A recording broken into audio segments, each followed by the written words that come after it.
ini cerita Nabi Ibrahim nih yang terkenal. Lanjut.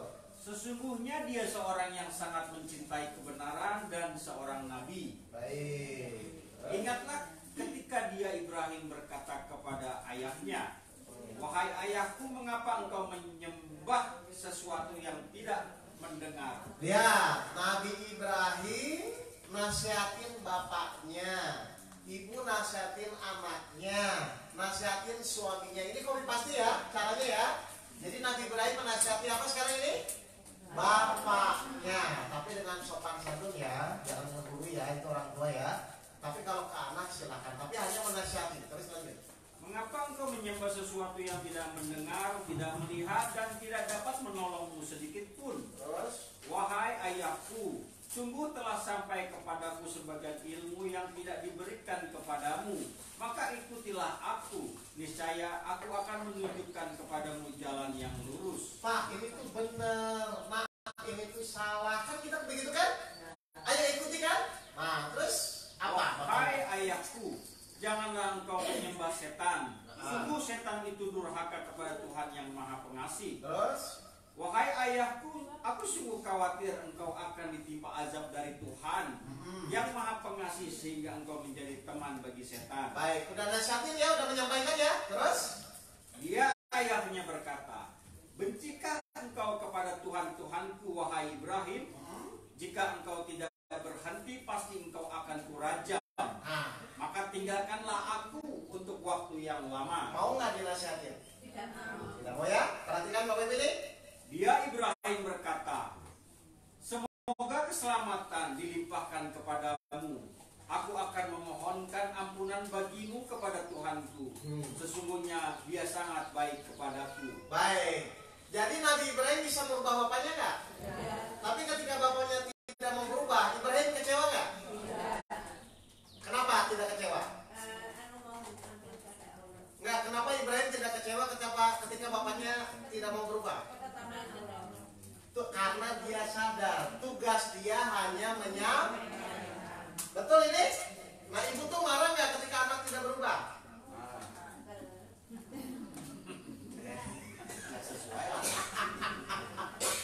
Coba. Ini Ibrahim kok cuma tidak marah, ya sudah, nanti aku doakan kepada Allah, mudah-mudahan Allah yang Maha Baik merubah, kan itu kan? Berarti tugas Ibrahim itu di sini menyampaikan atau merubah? Menyampaikan. Benar. Nah, dia marah nggak ketika tidak berubah bapaknya? Tidak. Ibu tuh kalau menyampaikan ke anak tuh anak tidak berubah, tuh ibu marah nggak?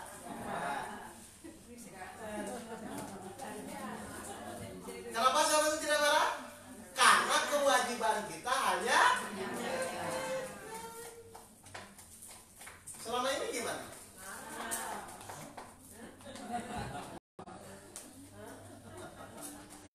Nah, kan Ibrahim janji ya mau mendoakan bapaknya kan? Kita lihat 9:114. Dia mendoakan ya, terus jawaban Allah. Surat 9:114. Surat At-Taubah ayat 114. Ya. Adapun permohonan ampunan Ibrahim kepada Allah Ya. untuk bapaknya, Nah, ini janji ya, terus tidak lain hanyalah karena suatu janji yang telah diikrarkannya kepada bapaknya. jelas ini kan Nabi Ibrahim ikrar janji kan, terus Maka ketika jelas bagi Ibrahim bahwa bapaknya adalah musuh Allah, Ibrahim berlepas diri darinya. sudah laku dinuku. Tapi tugas Ibrahim sudah selesai, sudah menyampaikan. Sama. Ibu bapak tugasnya hanya menyampaikan ke suami, ke anak, ke tetangga, hanya menyampaikan. Tapi ketika mereka tidak mau mengikuti, boleh nggak kita marah? Kalau marah itu berarti menyampaikan atau merubah? Selama ini ibu menyampaikan atau merubah?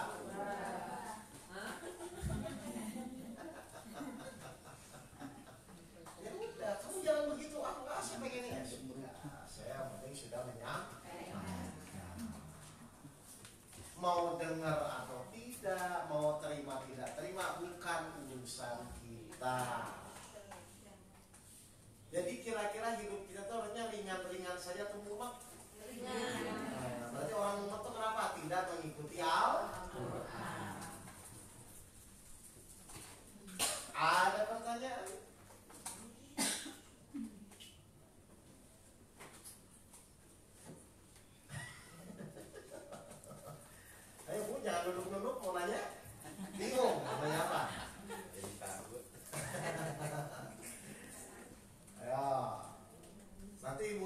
biar saya pakai Al-Quran kan begitu kan. Oh ternyata saya tuh salah selama ini. Allah menyampaikan kabar gembira kepadamu dengan kelahiran Yahya yang membenarkan sebuah kalimat firman dari Allah, teladan berkemampuan menahan diri dari hawa nafsu. Stop. Ini sudah terjadi belum? Belum. Apa? Dasarnya ibu bilang belum kenapa? Benar jawabannya. Coba sekali lagi Pak Doni ya 39 ya ini. Kemudian para malaikat memanggilnya. Malaikat masih manggil nih. Terus apa? Ketika dia berdiri melaksanakan sholat di mihrab, Allah menyampaikan kabar gembira kepadamu dengan kelahiran Yahya. Jadi yang masih sudah terjadi atau hanya baru berita? Berita ya. Terus ini terus. Yang membenarkan sebuah kalimat firman dari Allah, teladan berkemampuan menahan diri dari hawa nafsu. Oke, jadi kan Nabi Zakaria berdoa ingin punya anak, kan begitu ya. Terus Allah kasih tahu sebelum kejadian, oke doa kamu dikabulkan, kamu akan memiliki anak, kan begitu ya. Ya ini terus. Dan seorang nabi di antara orang-orang soleh, dia Zakaria berkata, ya Tuhanku, bagaimana aku bisa mendapat anak sedang aku sudah sangat tua dan istriku pun mandul. Ya, kan Nabi Zakaria berdoa, ya Allah saya ingin punya anak. Terus doanya dikabulkan atau tidak? Dikabulkan. Baik. Malaikat kabarkan kepada Yahya bahwa doa dia akan dikabulkan. Ketika sudah tahu akan dikabulkan, sifat manusianya ngomong apa? Ayat 40 ini. Bagaimana mungkin? Dia Zakaria berkata, ya Tuhanku, bagaimana aku bisa mendapat anak sedang aku sudah tua dan mandul. Padahal yang berdoa siapa? Terus Nabi Zakaria malah balik nanya, bagaimana? Terus ngapain berdoa? Nah lihat, ini pelajarannya, ini statement Allah. Lihat ya, Bapak Ibu. Dia Allah berfirman, demikianlah Allah berbuat apa yang dia kehendaki. Terus? Jika Zakaria berkata, ya Tuhanku, berilah aku suatu tanda. Allah berfirman, tanda bagimu adalah engkau tidak berbicara dengan manusia selama 3 hari. Jadi kalau nanti Allah bilang, ya masalah kamu selesai, ya aku akan menolong, kira-kira kita masih ngomong mungkin atau tidak mungkin, atau pasti terjadi? Pasti terjadi. Jadi semua permasalahan yang Bapak Ibu hadapi itu, kalau Allah menolong meskipun menurut kita tidak mungkin, akan terjadi ya? Itu loh maksudnya. Jadi pelajarannya apa? Jangan coba ukur kemampuan Allah berdasarkan logika kita berpikir. Kalau nanti Allah menghendaki terjadi, maka terjadi. Jadi kesalahan kita selama ini apa? Sering mengukur kemampuan Allah dengan pemikiran akal kita yang terbatas.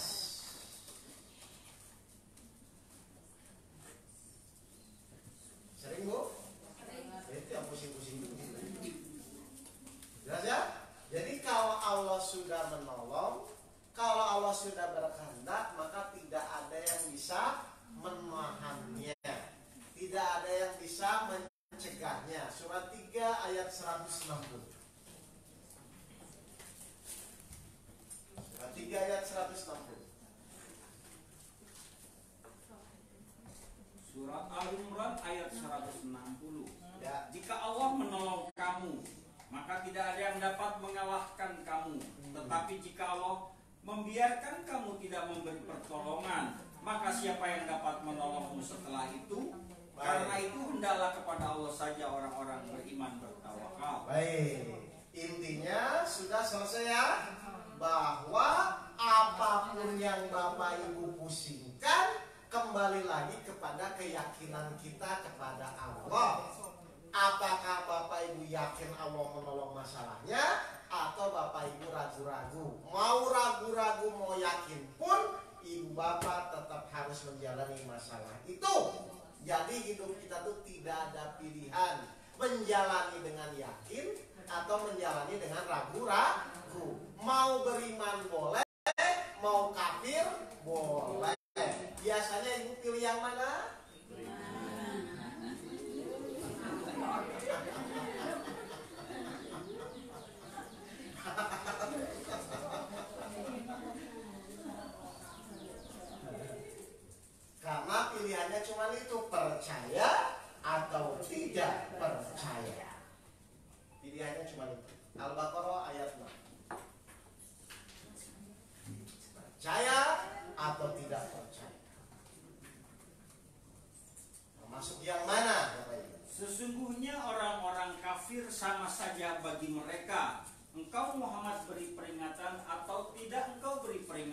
ayatnya jelas, buktinya sudah ada, Al-Qur'annya sudah dijamin sempurna, tinggal dijalani, masih pusing. Terus ibu tuh termasuk golongan yang mana?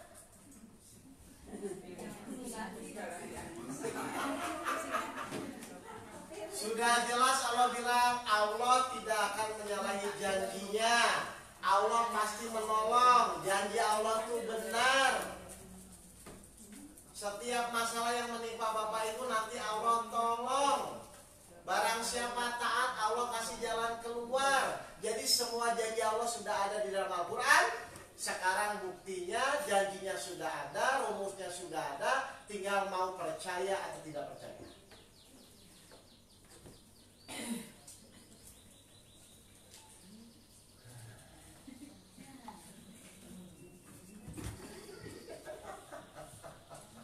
Halo Bu, ayo, ada pertanyaan?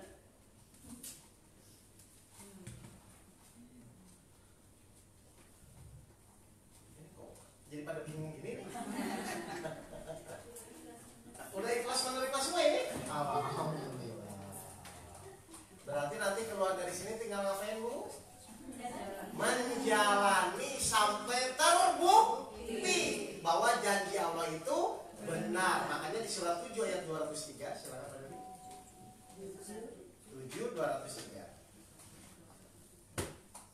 Menjalani sampai janji Allah terbukti. Dan apabila engkau Muhammad tidak membacakan suatu ayat kepada mereka, Terus? mereka berkata, mengapa tidak engkau buat sendiri ayat itu? Terus? Katakanlah Muhammad, sesungguhnya aku hanya mengikuti apa yang diwahyukan Tuhanku kepadaku. Al-Quran ini adalah bukti-bukti yang nyata dari Tuhanmu. Al-Quran ini adalah bukti-bukti yang nyata. Jadi kalau dijalani, diikuti pasti akan terbukti. Jadi kalau ibu imannya benar, sabarnya benar, sholatnya benar, pasti akan ditolong. Kalau ibu taat kepada Allah, pasti diberikan jalan keluar. Kalau Allah ngasih ujian itu, pasti sudah disiapkan kunci jawabannya. Allah juga janji ujian sesuai kemampuan. Allah pun janji tidak akan menzolimi hambanya. Jadi Bapak Ibu kurang bukti apa lagi?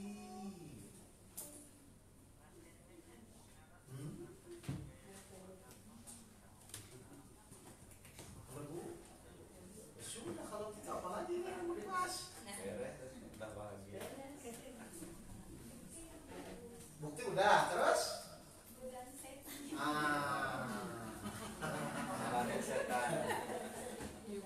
Loh, setan tuh kerjanya apa? Kira-kira ibu kalau ditanya ingin digoda setan atau tidak ingin digoda setan? Tidak ingin. Kalau setan itu, kalau ibu tidak ingin digoda setan, berarti harus jadi temannya atau lawannya. Kalau tidak ingin digoda, kalau lawan digoda dong. Kalau ibu tidak ingin digoda, jadi temannya atau jadi lawannya? Loh, kalau lawan, ibu pasti digoda. Mau lawan kan? Nah, kalau ibu tidak ingin digoda, jadi teman atau jadi lawan? Lawan siapa yang digoda? Ibu tidak ingin digoda. Boleh godain aku dong. Kalau temennya kan boleh setan yang ganteng.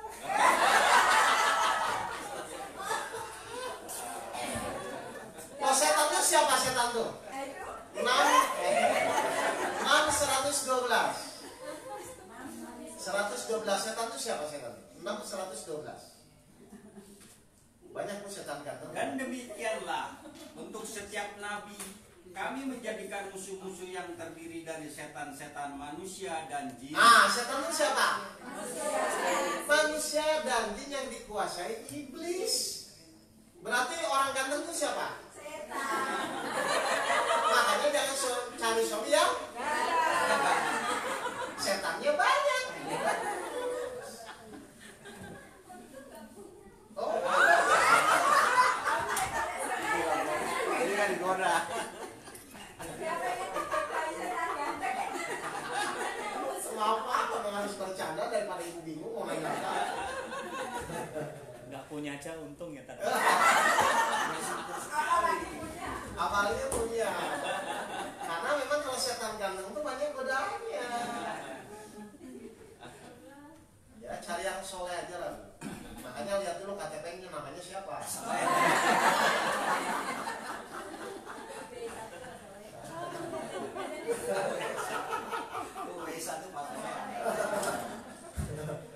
Paham kalau ini ya? Jadi intinya saya ulang ya, sebenarnya di dalam kehidupan tuh kalau dikerucutkan sebenarnya cuma satu, seyakin apa ibu-ibu itu yakin kepada janji Allah di dalam ayat-ayat Al-Quran. Kan janji Allah banyak kan? Nah itu aja sebenarnya. Jadi nanti kalau ada orang bermasalah apapun tuh balikin, yakin nggak Allah tuh akan menolong. Kalau soalnya gini, kalau ibu dari awal saja tidak yakin Allah menolong, masalah ibu akan ditolong-tolong masalahnya. Kenapa? Allah udah janji, Allah sesuai dengan praduga prasangka hambanya. Ayo, jelas kayak ini? Ya, jadi setan itu siapa? Nah, manusia yang apa?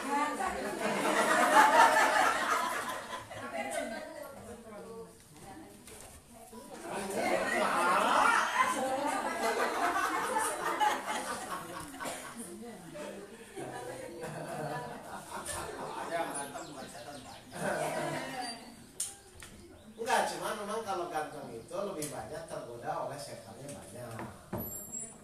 Ibu stresnya juga Yang banyak. perempuan ya Kak. Hah? Yang perempuan ya Kak. Kebanyakan juga begitu. Jadi kadang-kadang tuh ibu tuh bisa jadi setan, bisa jadi manusia. Tadi manusia baik. Paham ya, Bapak Ibu ya? Oke, baik. Ada pertanyaan lagi? Apa ya? Ya kalau nggak nanya nggak apa-apa juga, nggak usah dipaksain nanya. Ya. Tadi tuh mau nanya apa ya dari rumah itu lagi? Udah dicatat, akhirnya nggak nanya lagi. Ya, saya tunggu ini sesi tanya jawab ini biar ibu jelas. Kalau enggak ya udah, jangan dipaksain. Kadang kan Allah itu sudah menegur dan sudah memperingatkan. Betul. Tapi kadang kita melawan istilahnya terobos. Dan akhirnya endingnya itu tidak baik. Baik, kenapa begitu? 20 115. Ya. Biar ibu jangan nanti kejebak di situ. Surat 20 ayat 115. Silahkan. Kenapa begitu? Surat Toha ayat 115. Dan sungguh telah kami pesankan kepada Adam dahulu, tetapi dia lupa, dan kami tidak mendapati kemauan yang kuat padanya. Baik, jadi kenapa Bu? Kita begitu lagi karena tidak bersungguh-sungguh. Memang kan kita disuruh istiqomah Bu, di dalam menjalani apapun yang dilakukan. Ngaji harus sungguh-sungguh. Ikhtiar apapun yang ibu lakukan harus sungguh-sungguh gitu. Ya, jadi kalau ibu nggak sungguh-sungguh pasti nanti balik lagi ke situ, masalahnya itu lagi, jadi terus aja terulang-ulang. Jadi maunya setan ganteng atau yang biasa aja?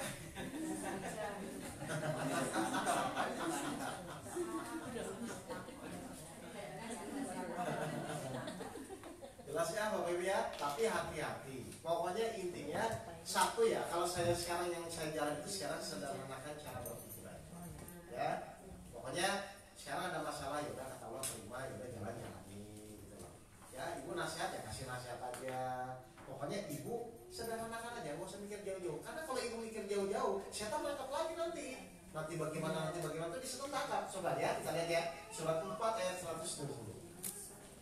Surat An-Nisa ayat 120. Surat An-Nisa 120. Ya. Setan itu memberikan janji-janji kepada mereka dan membangkitkan angan-angan kosong pada mereka. Ya, angan-angan kosong tuh gimana tuh? Padahal setan itu hanya menjanjikan tipuan belaka kepada mereka. Angan-angan kosong tuh pokoknya nanti deh, kalau saya sudah sukses, nanti saya lamar. Atau nanti kalau pekerjaan kita sudah stabil, nanti kita begini begitu. Udahlah, gak usah muluk-muluk.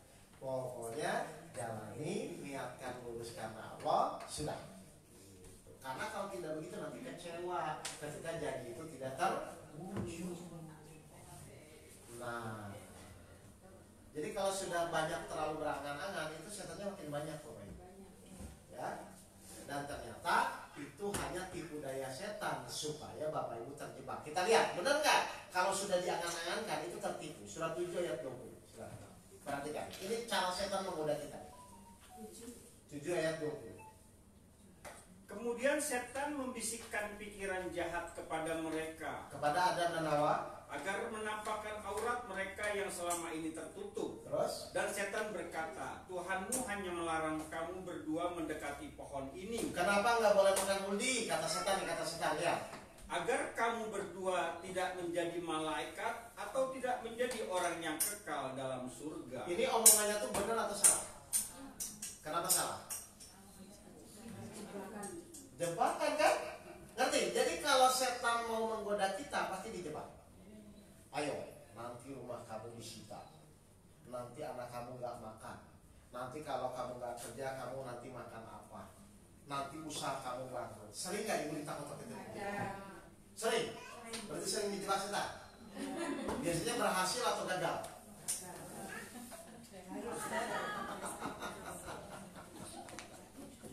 Awas, hati-hati. Kalau angan-angan ibu sudah terlalu jauh, atau nanti masalah kamu nggak selesai, kapan masalah saya selesai, itu sudah jebakan setan. Padahal tugas kita hanya menjalani dengan ketaatan. Allah memberikan jalan keluar. Jadi orang sedih itu, orang bingung tuh Pak, dibawa pikirannya jauh oleh setan. Begini hidup saya nanti begini, kok saya selalu begini, begitu terus. Yang ujung-ujungnya Bapak Ibu yang penting jangan bersyukur. Karena ketika Bapak Ibu tidak bersyukur, Allah azab. Jadi Ibu lebih percaya setan atau Allah selama ini?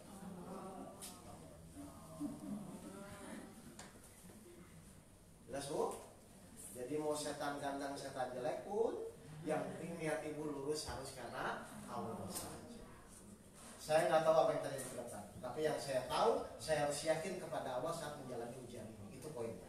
Jadi balik lagi pada diri kita sendiri, bukan berpikir yang jauh tentang ke depan. Kan Ibu sering kan mikir jauh ke depan, nanti gimana anak saya, nanti kalau saya cerai gimana Ustaz, kan nanti wah panjang lebar. Benar kan? Padahal besok pun kita nggak tahu kan? Nah ngapain mikirin yang nggak tahu? Nah itu tahu. Berarti sekarang yang perlu kita persiapkan bagaimana supaya pas hidup itu atau pas mati itu dalam keadaan di jalan Allah.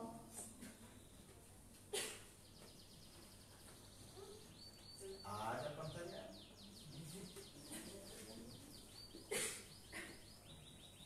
Nah, burung aja yang nanya lagi.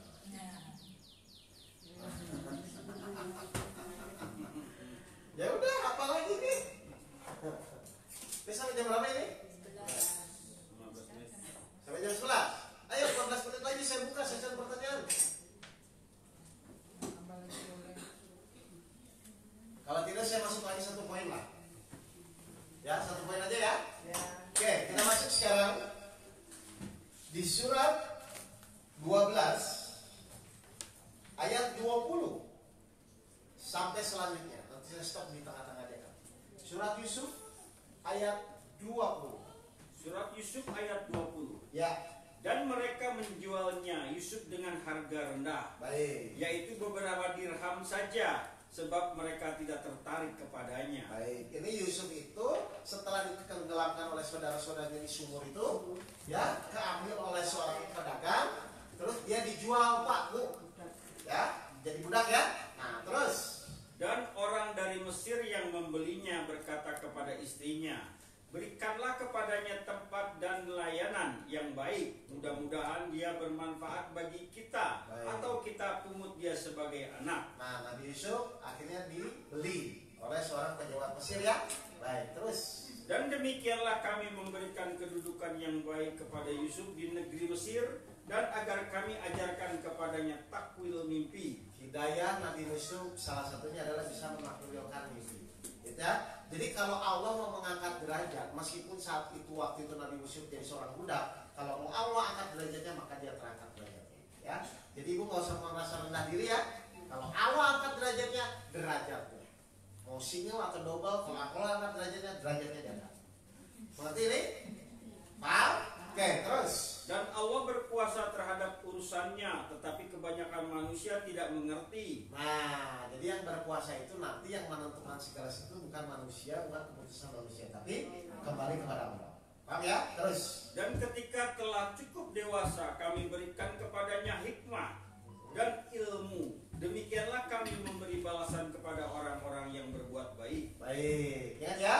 Jadi intinya derajat diangkat diturunkan itu bukan tergantung dari pandangan manusia. Derajat naik atau tidak naik itu tergantung dari ketakwaan kita kepada Allah. Jadi jangan pernah memandang rendah orang lainnya. Ustaz, saya tuh apa sih seorang ganda? Kalau nggak bisa, ya. Yang penting ketaatan dia kepada Allah seperti apa. Baik, lanjut.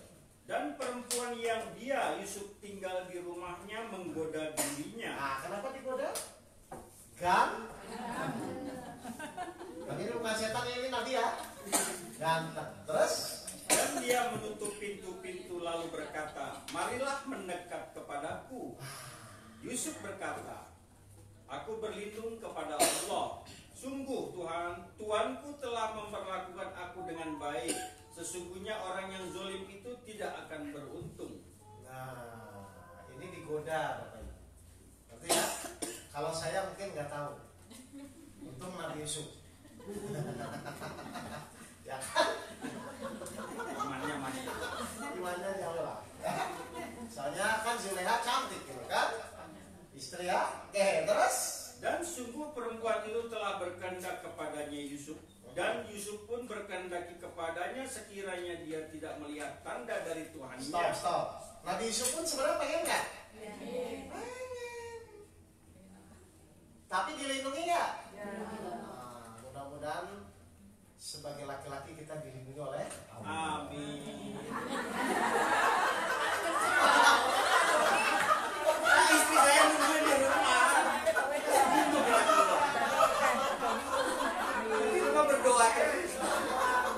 Wajar. Oke, terus lanjut. Demikianlah kami palingkan darinya keburukan dan kekejian. Sungguh dia Yusuf termasuk hamba kami yang terpilih. Stop. Jadi Nabi Yusuf tuh terhindar dari godaan itu karena Nabi Yusuf punya kemampuannya atau karena dilindungi Allah? Makanya kita nggak mampu ya pokoknya digoda setan kecuali kita ikhlas kepada Allah ya. Ingat ya, kata itu rumusnya ya. Jadi tidak ada yang mampu melawan setan kecuali kita dilindungi oleh Allah. Supaya dilindungi kita harus ikhlas. Ayatnya 15:39 jelas ya. Oke, terus lanjut. Dan keduanya berlomba menuju pintu dan perempuan itu menarik baju gamisnya Yusuf dari belakang. Tahan ini perempuannya. Naik. Ya, sobek ya. Terus. Hingga koyak dan keduanya mendapati suami perempuan itu di depan pintu. Nah, pas ditarik suaminya ngomong. Ayo. Basah.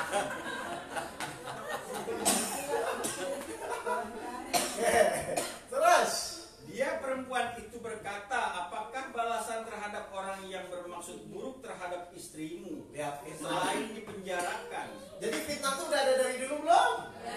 Jadi santai aja. Kalau kita difitnah, biarin aja. Yang penting kita, hati kita dan Allah tahu ya. Jadi biarkan. Jadi Nabi Yusuf pun selevel difitnah, apalagi kita yang ngecek-ngecek, ya. Baik. Terus. Selain dipenjarakan atau dihukum dengan siksa yang pedih. Dia Yusuf berkata, dia yang menggodaku dan merayu diriku. Seorang saksi dari keluarga perempuan itu memberikan kesaksian. Jika baju gamisnya koyak di bagian depan, maka perempuan itu benar, dan jika Yusuf termasuk orang yang dusta. Dan jika baju gamisnya koyak di bagian belakang, maka perempuan itulah yang dusta, dan dia Yusuf termasuk yang benar. Kalau depan berarti memang Nabi Yusuf yang berhasrah. Tapi kalau belakang berarti Nabi Yusuf yang dipaksa. Ya, mudah-mudahan saya pun dari belakang. Ada yang maksa. Ada yang maksa gitu. Aku panggil. Berharap. Oke, kita lihat nanti ceritanya semuanya di sini, pelajaran ilmunya di sini. Oke, terus lanjut Pak. Maka perempuan itu melihat baju gamisnya Yusuf koyak di bagian belakang, dia berkata, sesungguhnya ini adalah tipu dayamu. Tipu dayamu benar-benar hebat. Nah, tapi suaminya, oh ya sudah, berarti ini salah istrinya kan? Lihat, ketika salah istrinya, udah nggak ada apa-apa. Coba kalau salah Yusuf, kita lihat terus. Wahai Yusuf, lupakanlah ini, dan istriku mohonlah ampunan atas dosamu, karena engkau termasuk orang yang bersalah. Udah kan kalau posisi yang kaya kan? Udahlah, katanya yang besar. Kan gitu kan? Coba kalau Yusuf pasti diproses itu, kan? Baik, terus? Dan perempuan-perempuan di kota berkata, istri Al-Aziz menggoda dan merayu pelayannya untuk menundukkan dirinya. Heboh, cerita kasak kusuk di bawah. Ya, ini terjadi enggak? Zaman saat ini pun terjadi. Senang ngegoreng, gosip, pacaran kusuk di bawah. Terus? Pelayannya benar-benar membuatnya mabuk cinta. Kami pasti memandang dia dalam kesesatan yang nyata. Maka ketika perempuan itu mendengar cecaan mereka, diundanglah perempuan-perempuan itu dan disediakannya tempat duduk bagi mereka. Dan kepada masing-masing mereka memotong jamuan. Kemudian dia berkata kepada Yusuf, Stop dulu. Karena si Zulaiha ini kesel. Wah, lu aja nggak tahu kan gitu kan? Seganteng apa ini yang saya goda kan gitu ya? Udah saya undang biar dia juga pada tahu seganteng apa. Kalau ada Yusuf pasti dia juga tergoda kan begitu sebenarnya. Ya Zulaiha mau menunjukkan kan? Terus keluarlah, tampaklah dirimu kepada mereka. Ketika perempuan-perempuan itu melihatnya, mereka terpesona kepada keelokan rupanya. Dan mereka tanpa sadar melukai tangannya sendiri. Nah, tuh perempuan tuh kalau udah fokus kepada setan ganteng. Yang tadi cerita setan tuh banyak yang ganteng, kalau ini Nabi Yusuf ya, maksudnya ya. Itu sampai tangannya aja iris. Tidak terasa lagi ya. Makanya nafsu perempuan lebih besar atau lebih kecil? Jelas ini, terus lanjut. Seraya berkata, Maha sempurna Allah, ini bukanlah manusia, ini benar-benar malaikat yang mulia. Subhanallah. Kan gitu ya? Baik, terus. Nah lihat, Nabi Yusuf kan udah ngeliat kondisi tidak nyaman kan dalam keluarga kan? Lihat, Nabi melakukan apa? Coba. Dia istri Al-Aziz berkata, itulah orangnya yang menyebabkan kamu mencela aku, karena aku tertarik kepadanya. Dan sungguh, aku telah menggoda untuk menundukkan dirinya, tetapi dia menolak. Jika dia tidak melakukan apa yang aku perintahkan kepadanya, niscaya dia akan dipenjarakan dan dia akan menjadi orang yang hina. Ya, Nabi Yusuf milih bertahan di rumah itu dengan segala macam godaan atau lebih baik milih di penjara? Penjara. Yusuf berkata, wahai Tuhanku, penjara lebih aku sukai daripada memenuhi ajakan mereka. Jika aku tidak engkau hindari dari tipu daya mereka, niscaya aku akan cenderung untuk memenuhi keinginan mereka. Dan tentu aku termasuk orang yang bodoh. Kenapa orang beriman itu lebih memilih yang udahlah, saya lebih baik menderita di jalan Allah daripada saya senang-senang tapi sesat di jalan Allah. Kenapa milih itu? Selamat. Nah, karena dia tahu bahwa kalau dia yakin kepada Allah, meskipun keadaannya seakan-akan menderita, tapi tetap dia akan bahagia di dalam menjalani itu. Betul? Nah, berarti kalau sekarang dibuat Allah menderita, itu sebenarnya menderita atau sebenarnya nanti bahagia? Yakin gak ini? Ya sudah, kalau itu jangan menderita. Menderita itu keadaan atau rasa dalam diri kita? Rasa. Jadi kalau Nabi Yusuf pun meskipun misalnya harusnya lebih enak tinggal di rumah Zulaiha itu, lebih baik saya menderita di penjara. Tapi dia yakin penderitaan karena Allah itu pasti nilai pahalanya lebih besar daripada dia jadi tetap pelayan di sana. Jadi resikonya orang beriman salah satunya apa? Nah, siap?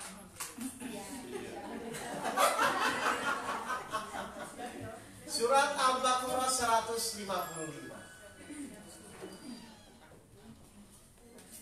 Al-Baqarah 155. Dan kami pasti memuji dengan sedikit ketakutan, Ayo.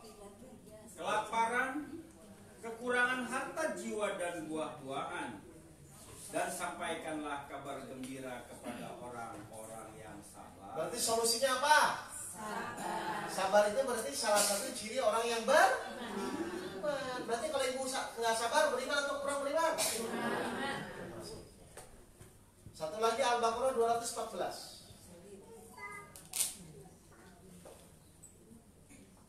Al-Baqarah 214. Ataukah kamu mengira bahwa kamu akan masuk surga? Ataukah kamu mengira bahwa kamu akan masuk surga? Jalan apa yang harus ditempuh ketika kita akan masuk surga? Terus? Padahal belum datang kepadamu cobaan seperti yang dialami orang-orang terdahulu sebelum Baik, kamu. Nabi Yusuf mengalami apa? Masuk penjara. Nabi Ibrahim mengalami apa? Suruh nyembeli anaknya, suruh meninggalkan istrinya di padang pasir. Kan begitu ya? Berarti perjalanan itu untuk apa? Terus? Mereka ditimpa kemelaratan, penderitaan, dan diguncang dengan berbagai cobaan. Nah. Sehingga Rasul dan orang-orang yang beriman bersamanya berkata, kapankah datang pertolongan Allah?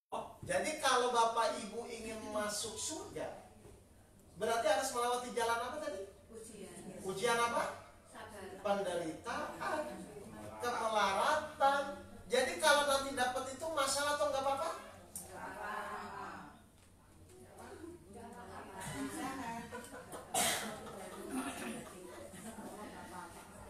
Mau takut tidak takut pun kalau sudah Allah tetapkan tidak ada bisa yang menolaknya. Solusinya apa dalam menjalani itu? Sabar. Ada pertanyaan? Oh, silakan. Kenapa penjara itu menderita banget? Namanya jadi jelek, SKC kan gak keluar.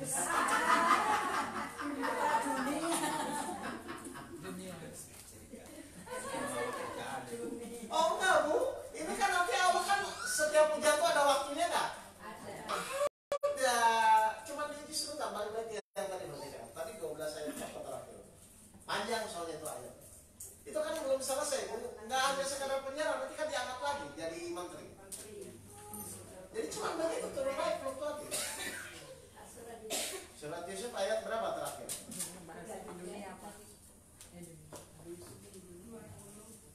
Ya 12-20, terus lanjut tadi 12 berapa gitu kan? 33. Setelah di penjara apa? Setelah di penjara coba. Yusuf berawil itu 34 ya. Maka Tuhan memperkenankan doa Yusuf dan dia menghindarkan Yusuf dari tipu daya mereka.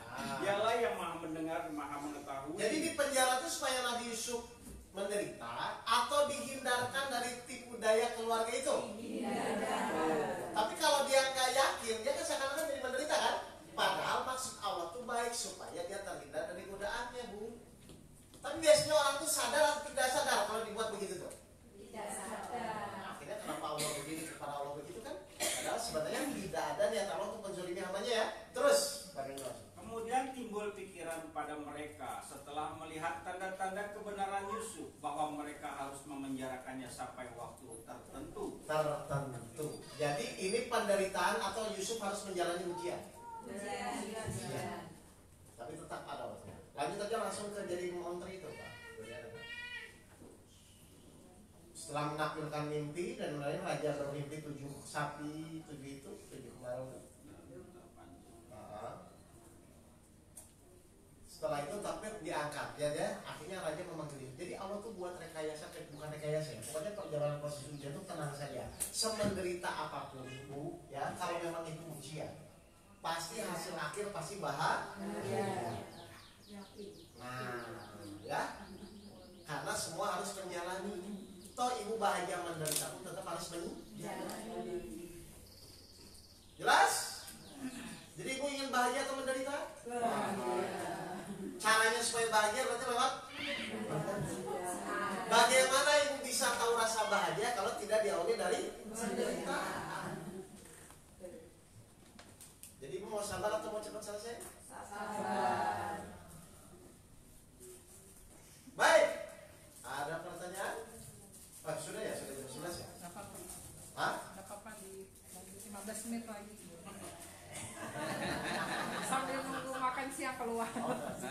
Ustaz. Makan siang Ustaz. Ada pertanyaan?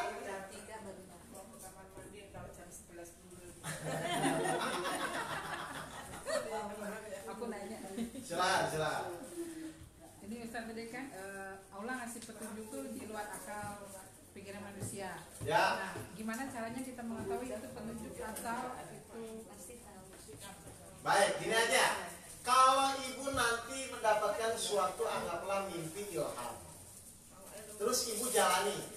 Kalau ibu benar-benar itu petunjuk, pasti rasa hatinya tetap bahagia. dari hati?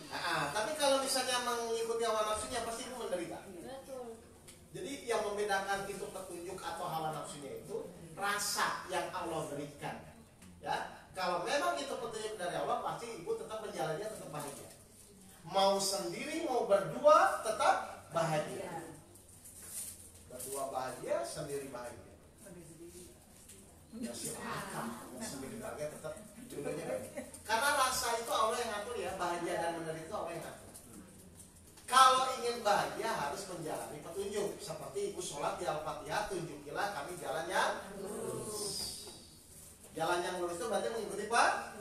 Kalau jalan yang sesat, mengikuti hawa nafsunya, maka dia akan menderita. Jadi Allah tuh akan ngasih rasa itu, Bu. Makanya Allah pasang di sini alat namanya apa?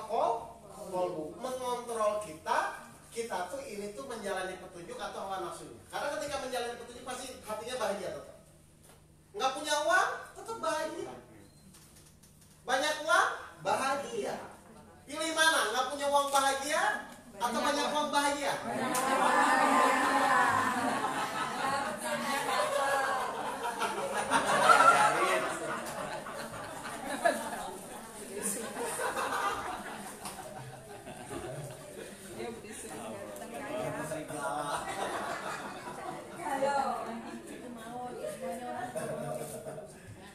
Jelas ya, Bapak Ibu ya?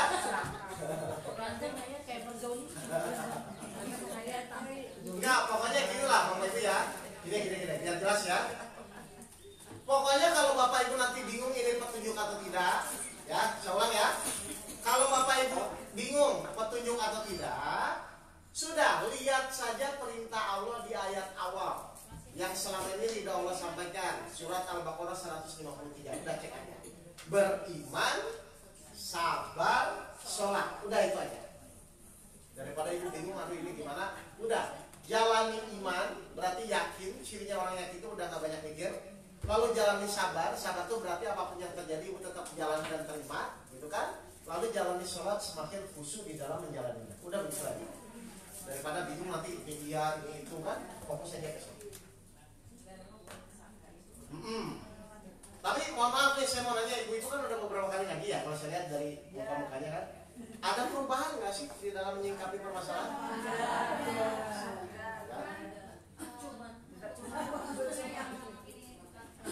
Oh, salah khususnya. Gini. Oh, gini, bagus. Gini. Saya ulang dulu ya, ini prinsip dasarnya. Kita itu bisa menentukan nggak khusyuk atau tidak? Tidak bisa. Berarti perlu mikirin khusyuk atau tidak, atau niatnya sholat sebaik mungkin aja. Awas, jangan niatkan ketika sholat itu aduh saya khusyuk atau tidak. Niatkan saja, ya Allah, saya ingin sholat sebaik mungkin. Ngerti? Kemarin saya ajarkan sholat khusyuk apa? Yang paling utama. Di mana? Posisi pancala indera di mana yang paling utama? Coba, belum ya, berarti diulang lagi coba dong. 17 ayat 110, coba 17 ayat 110. Ini ibu praktek aja nanti. Pokoknya nanti niatkan dulu ya, saya ingin sebaik mungkin ya. Nggak usah saya ingin musuh, kita nggak bisa. Surat 17 Al-Isra ayat 110. Katakanlah Muhammad, serulah Allah dan serulah Ar-Rahman. Terus? Dengan nama yang mana saja kamu dapat menyeru. Terus? Karena dia mempunyai nama-nama yang terbaik, Asmaul Husna. Dan janganlah engkau mengeraskan suaramu dalam sholat. Janganlah engkau mengeraskan suaramu dalam sholatmu. Dan jangan pula merendahkannya. Tapi jangan terlalu pelan juga. Dan usahakan jalan tengah di antara kedua Ayat itu. ini bicara siapa nih? mulut dan telinga. Ingat ya. Berarti tugas telinga apa, Bu? Mendengarkan apa? Suara kita. Suara kita ya. Ayat per ayat atau kata per kata? Kalau ayat satu ayat itu Bismillahirrahmanirrahim. Kalau kata per kata Bismillahirrahmanirrahim. Ayat per ayat atau kata per kata? Kenapa harus kata per kata? Tumanina. Ya. Oke, sekarang Ibu lihatkan praktek. Saya ingin sholat sebaik mungkin. Telinganya fokus mendengarkan kata per kata. Cukup mendengarkan kata per kata Ibu ya. Baik, coba kita mulai. 1, 2, 3. Ibu baca Bismillahirrahmanirrahim. Tapi kata per kata siap. 1, 2, 3. Silakan. Cukup mendengarkan telinga masing-masing. Jalan-jalan ya, Bu? Bisa? Coba. Alhamdulillahirabbil alamin. Kata per kata dengar. Siap. 1, 2, 3. Silakan.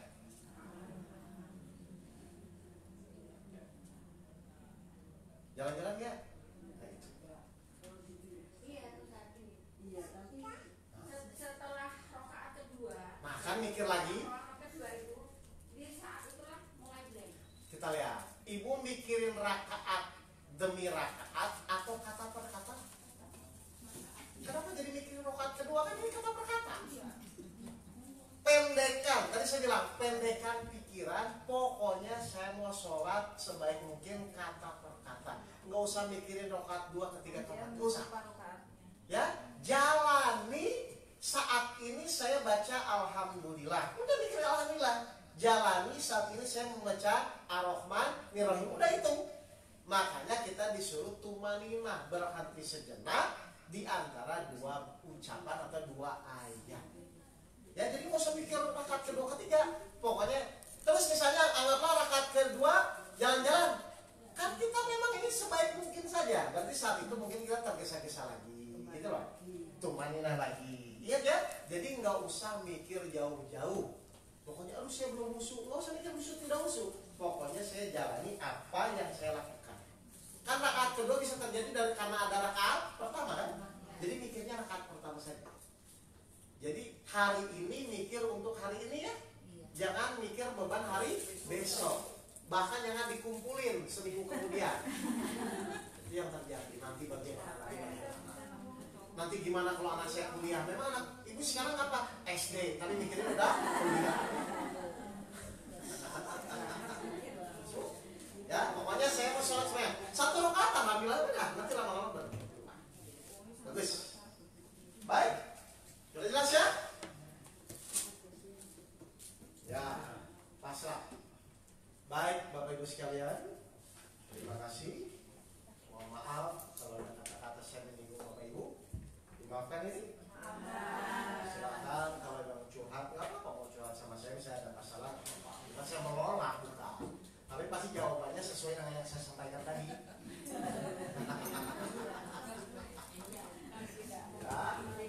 Ya, peringatkan Ibu ya. Alhamdulillah. Baik, kalau sudah seperti itu mari kita tutup dengan bacaan hamdalah dan doa kafaratul majlis. Alhamdulillahirabbil alamin. Subhanallah.